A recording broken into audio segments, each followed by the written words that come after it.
అందరికీ నమస్కారం. గత ప్రభుత్వం ప్రాథమిక ఆరోగ్య కేంద్రానికి ప్రతి చోట కొంత నిధులు ఇవ్వడం జరిగింది హాస్పిటల్కి అందించడం కోసం.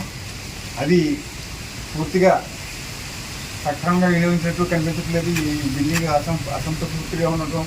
అలాగే గత వైసీపీ ప్రభుత్వ పాలనలో కేంద్ర ప్రభుత్వం యొక్క నిధుల్ని దారి మళ్లించి దుర్వినియోగం చేసిన సందర్భాలు అనేకం చూసాం.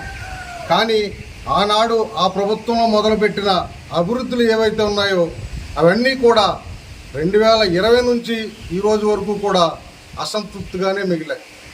సకినేటిపల్లి మండల కేంద్రంలో ప్రాథమిక ఆరోగ్య కేంద్రం శిథిల స్థితి ఉన్న కేంద్రాన్ని తొలగించి నూతన భవనాన్ని నిర్మాణం చేయటం కొరకు సుమారు 1,50 లక్షల రూపాయలతోటి నిధులు మంజూరు చేయడం జరిగింది.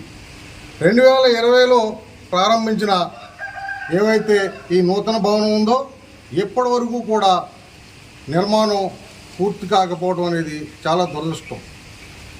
తగిన నిధులు ఆయా కాంట్రాక్ట్కి ఇవ్వకపోవడంతో అతను మధ్యలోనే నిలుపుదల చేసిన ఈ సందర్భంగా చూస్తున్నాం.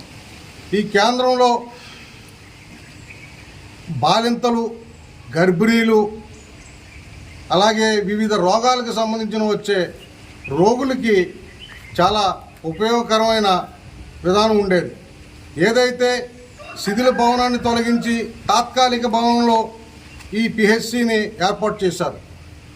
ఇరుకు గదుల్లో వాటికి వచ్చే రోగులు చాలా ఇబ్బందులు ఎదుర్కొంటున్నారు. తగినంత ఎవరైతే వైద్య సిబ్బంది ఉన్నారో సిబ్బంది ఉన్నప్పటికీ కూడా ఇక్కడ సరైన టెస్టులు చేయడానికి అవకాశం లేక, కనీసం కూర్చునే అవకాశం లేక గత వైసీపీ ప్రభుత్వంలో అన్ని డిపార్ట్మెంట్లు కానీ అన్ని శాఖలు కానీ పరకేయించారు. అందులో ముఖ్యంగా వైద్య ఆరోగ్య శాఖకు సంబంధించింది ప్రతి మానవుడికి ఆరోగ్యం ఎంత ముఖ్యమో ఫండమెంటల్గా వైద్యం అందించే బాధ్యత ప్రభుత్వాలకు ఉంటుంది. అది కేంద్ర రాష్ట్ర ప్రభుత్వాల బాధ్యత. విద్య, వైద్యం, న్యాయం ఈ మూడింటికి అధిక ప్రాముఖ్యత ఇవ్వాలని మాజీ ప్రధానమంత్రి స్వర్గీయ వాజ్పేయి గారు పదే చెప్తూ ఉండేవారు.